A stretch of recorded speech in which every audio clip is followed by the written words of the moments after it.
Hey everyone, my name is Aditi and I welcome you all to my channel Adi's Teaching where you learn English easily with me. আজকের এই ক্লাসটা specially তাদের জন্য যারা spoken ইংলিশে নিজেদের আরও ফ্লুয়েন্ট করতে চায়। তুমি যে কোনো মিডিয়াম থেকে হও না কেন বিলিভ করো তুমি ইংলিশ বলতে পারবে যদি সেটা তুমি কারেক্ট পদ্ধতিতে শেখো। এবং আজকের এই লেসনে আমি এরকমই কিছু ম্যাজিক্যাল স্ট্রাকচার্স তোমাদের সাথে শেয়ার করব যেগুলো তোমাদের স্পোকেন ইংলিশে যে শুধু ফ্লুয়েন্ট হতে সাহায্য করবে তা নয়, এগুলো তোমাদের একজন বিগিনার থেকে একজন অ্যাডভান্স স্পিকার হতে সাহায্য করবে। তাহলে শুরু করা যাক আজকের এই ক্লাসটা। খাতা পেন নিয়ে বসে পড়ো, যা বলছি সেগুলোকে নোট ডাউন করো। আর হ্যাঁ, ভিডিওটা যদি ভালো লাগে অতি অবশ্যই লাইক করবে, শেয়ার করবে তাদের মধ্যে যাদের এই ভিডিওটি দরকার। আর অতি অবশ্যই যারা ভিডিও দেখছো কিন্তু চ্যানেল এখনও সাবস্ক্রাইব করোনি তারা সাবস্ক্রাইব করো, যারা নতুন তারাও চ্যানেলটা সাবস্ক্রাইব করো আরও এরকম ভিডিও পাওয়ার জন্য। শুরু করা যাক প্রথম ফ্রেজটা দিয়ে। প্রথম ফ্রেজটা হচ্ছে, দেখবে আমরা অনেক সময় কথা বলতে বলতে বলি তুমি কি নিশ্চিত, তুমি কি নিশ্চিত।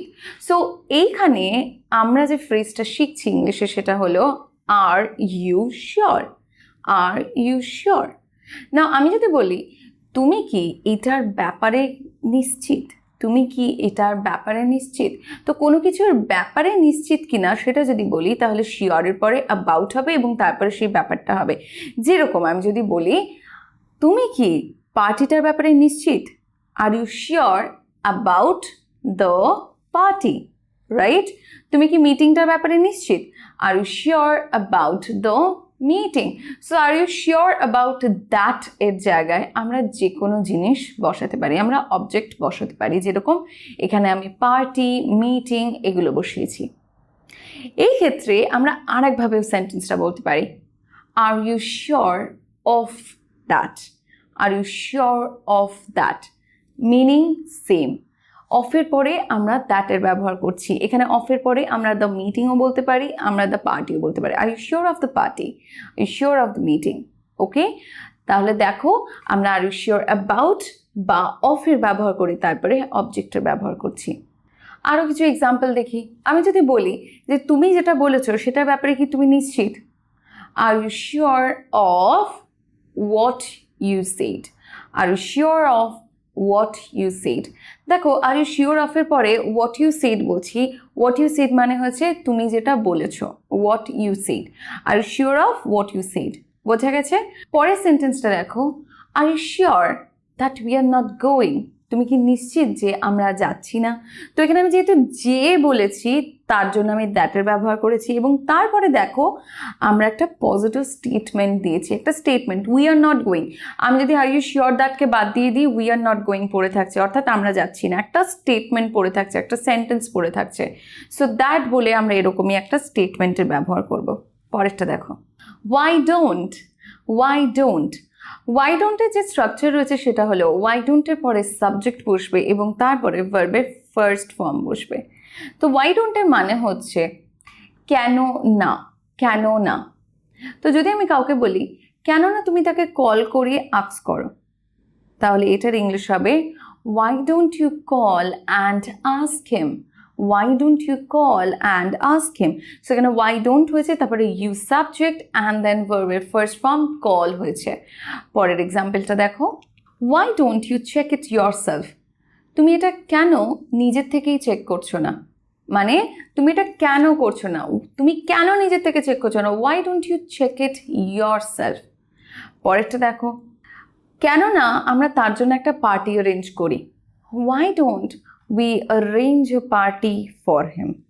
সো যেটা দেখা যাচ্ছে সেটা হলো ওয়াই ডোন্ট বলে আমরা এরকম কিছু সেন্টেন্সের ব্যাপারে বলছি বা এরকম কিছু কথা বলছি যেগুলোর ব্যাপারে আমরা কাউকে অ্যাডভাইস দিচ্ছি বা হয়তো আমরা কোনো জিনিসের সাজেশন দিচ্ছি। ইয়েস, তো যখন কাউকে কিছু অ্যাডভাইস দিতে হবে বা যখন কাউকে কোনো জিনিস সাজেস্ট করতে হবে তখন আমরা ওয়াই ডোন্ট দিয়ে নিজেদের সেন্টেন্স স্টার্ট করি। যেরকম ধরে নাও নতুন কোনো ফিল্ম বেরিয়েছে, তুমি তোমার বন্ধুকে বলছো ফিল্মটা খুব ভালো হয়েছে তুই গিয়ে দেখ। আমরা এভাবে বলতে পারি please go and watch the film, but এই জায়গাটা আমরা এভাবে বলতে পারি কেন না তুই গিয়ে ফিল্মটা দেখ, মানে কেমন হয় যদি তুই গিয়ে ফিল্মটা দেখিস। So why don't you go and watch the movie, why don't you go and watch the movie. তার মানে এখানে তুমি তাকে অ্যাডভাইস করছো that you go and watch the movie, তুমি যাও এবং মুভিটা দেখো। বোঝা গেল। পরেরটা দেখো, I was busy, I was busy মানে আমি ব্যস্ত ছিলাম না, কোনো কিছু করতে ব্যস্ত ছিলাম বোঝাতে যে স্ট্রাকচারটা হবে সেটা হলো আই ওয়াজ বিজি, এরপরে আমরা ভার্বে আইএনজি ফর্মের ব্যবহার করব। ফর এক্সাম্পল, আমি যদি বলি আমি কন্টেন্ট লিখতে ব্যস্ত ছিলাম, কি হবে? আই ওয়াজ বিজি রাইটিং হবে, রাইটের পরে আইএনজি বসবে, I was busy writing contents. আমি পড়াতে ব্যস্ত ছিলাম, আই ওয়াজ বিজি টিচিং। আমি পড়তে ব্যস্ত ছিলাম মানে আমি পড়াশোনায় ব্যস্ত ছিলাম, আই ওয়াজ বিজি স্টাডিং। তাহলে আমরা বিজি এর পরে যে কাজে আমরা ব্যস্ত ছিলাম সেইটার ভার্ব ফর্মের পরে আইএনজি ইউজ করব। ওকে, চলো পরের প্যাটার্নটা দেখি। How come, how come, how come মানে কিভাবে, কিভাবে।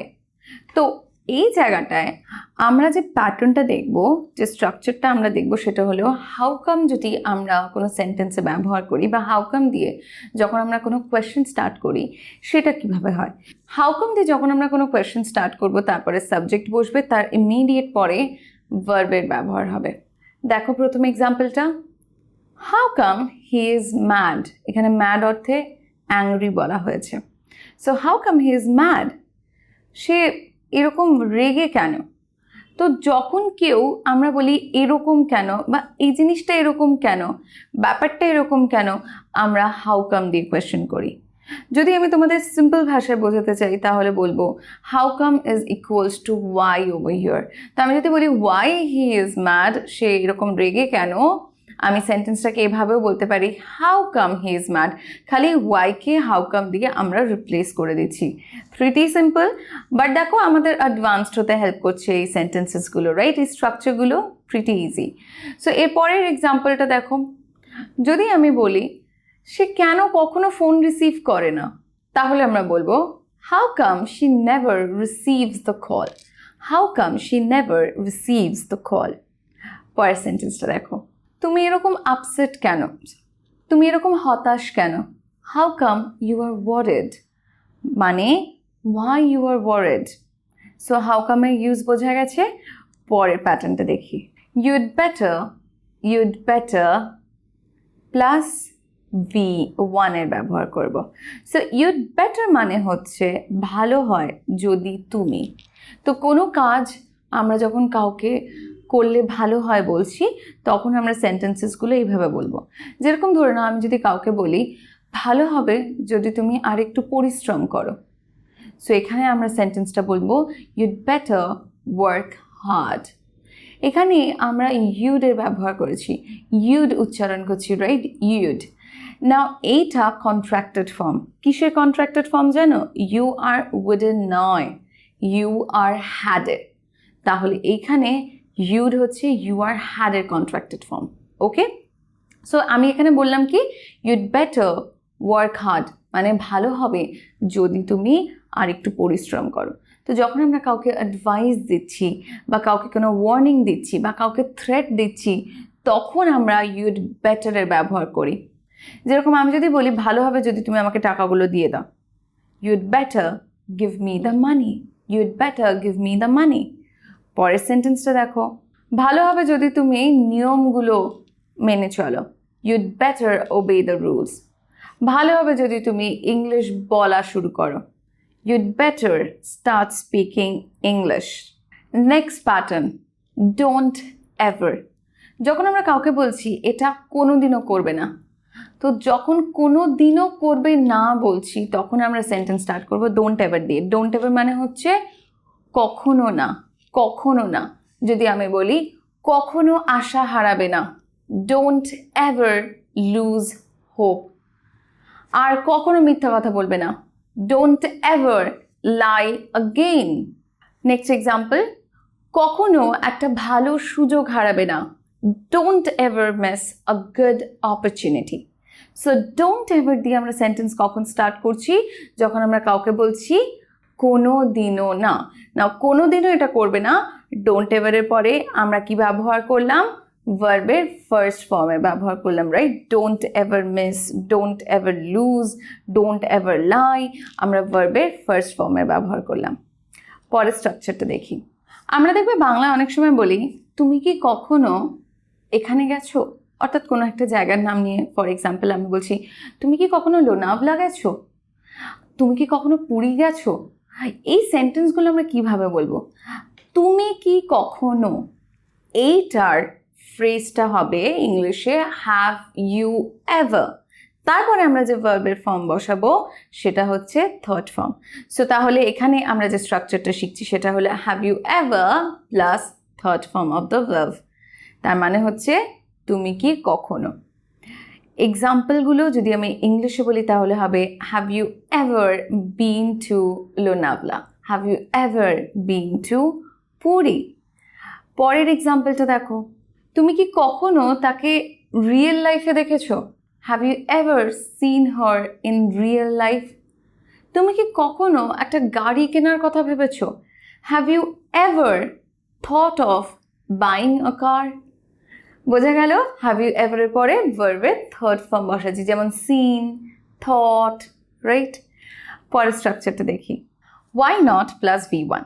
well, why not is equals to why don't you. আমি একটু আগে তোমাদের why don't you এর ইউজেস শিখিয়েছি। নাও why don't you এর সাথে যদি why not ইকুয়াল হয় তাহলে why not দিয়ে আমরা সেন্টেন্স কিভাবে বানাবো?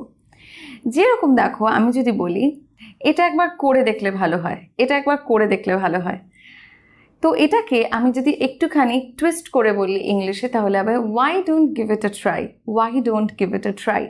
তো এখানে এর মানে হচ্ছে কেননা এটা একবার চেষ্টা করা যাক, কেননা এটা একবার চেষ্টা করা যাক। কেননা কিছু কমলা লেবু কেনা যাক, তার মানে হচ্ছে চলো কিছু কমলা লেবু কেনা যাক, বা কিছু কমলা লেবু কিনলে ভালো হয়। अगेन সাজেশন, ওপিনিয়নের ব্যাপারে বলছি আমার। why don't buy some oranges, why don't buy some oranges. so why don't এর পরে আমরা এখানে যেটা দেখছি যে আমরা সাবজেক্টের ব্যবহার করছি না, সাবজেক্টটা এখানে উজ্জ্ব রাখছি এবং তারপরে আমরা ডিরেক্ট অবজেক্টের ব্যাপারে বলছি, right. why don't buy some oranges, but yes এখানে আমরা ভার্বেরও ব্যবহার করছি এবং ভার্বটা কোন ফর্মে রয়েছে, v1 ফর্মে রয়েছে। আমি যে প্যাটার্নগুলো তোমাদের শেখাচ্ছি এই প্যাটার্নগুলোকে যদি তোমরা হুবহু ফলো করো তাহলে কিন্তু তোমরা দেখবে বাড়িতে হোমওয়ার্ক করার সময় প্রচুর সেন্টেন্সেস তোমরা নিজেরাই বানাতে পারছো। চলো দেখা যাক পরের স্ট্রাকচারটা কি রয়েছে।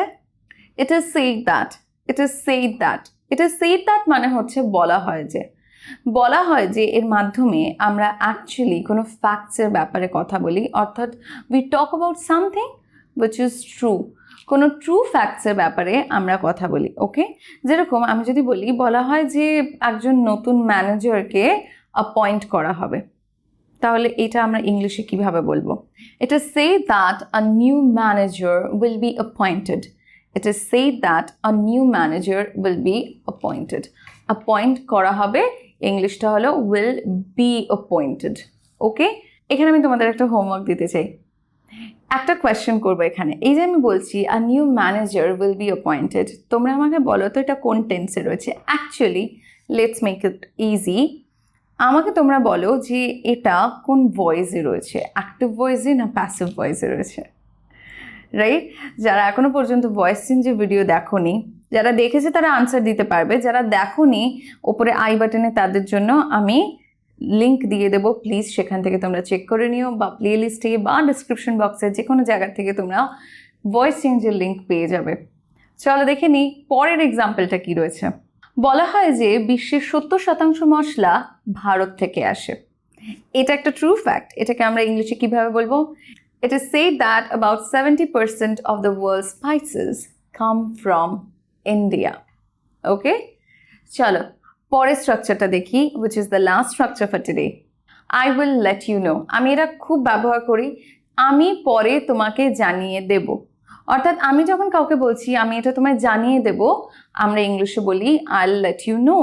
But I'll let you know দিয়ে আমরা আরও অনেক কিছু বলতে পারি। যেরকম দেখো, আমি তোমাকে জানিয়ে দেব আমি আজকে ডিনারে আসছি কিনা।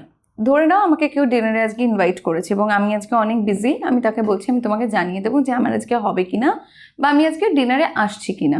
তাহলে এটার ইংলিশ হবে I'll let you know if I can make it for dinner today, if I can make it for dinner today. না, এবার অনেকে প্রশ্ন করবে মেকের ব্যবহার কেন হলো। মেকের ব্যবহার কেন হলো সেটা বাংলায় আক্ষরিক মানে যদি তোমরা খুঁজতে চাও তাহলে যেটা পাবে সেটা ভুল হবে, বা যদি গুগলে ট্রান্সলেট করো অনেক সময় সেটাও ভুল আসে। আই ক্যান মেক ইট এর অ্যাকচুয়াল মানে হলো I will be able to go for dinner or not, অর্থাৎ আমি পারবো কিনা ডিনারে যেতে, তার জন্য আমি ইউজ করছি আই ক্যান মেক ইট। ওকে, পরের এক্সাম্পলটা দেখো, আমি তোমাকে মিটিংয়ে জয়েন করার সময়টা জানিয়ে দেবো। I'll let you know the time to join the meeting. I'll let you know the time to join the meeting. বা আমরা এরকমভাবেও বলতে পারি I'll let you know the time to join the class, যদি কেউ ক্লাসে জয়েন করার link দেয়। I'll let you know the time to join the class. I'll let you know when to come. আমি জানিয়ে দেবো কখন আসতে হবে। So this brings me to the end of today's session, guys, and I hope that this lesson was helpful for all of you. যদি ভালো লাগে অতি অবশ্যই তোমরা জানো কি করতে হবে, লাইক করতে হবে, সাবস্ক্রাইব করতে হবে, আর আমাকে কমেন্ট সেকশনে সেটা লিখে জানাতে হবে। আর এটাও আমাকে লিখে জানাও যে তোমাদের আমার ভিডিওগুলোর মাধ্যমে কতটা ইমপ্রুভমেন্ট হচ্ছে, বিকজ আমার সত্যি সেগুলো পড়তে এবং জানতে খুব ভালো লাগে। দেখা হচ্ছে তোমাদের প্রত্যেকের সাথে আবার পরের ভিডিওতে নতুন কোনো content. Until next time, stay connected. Thank you.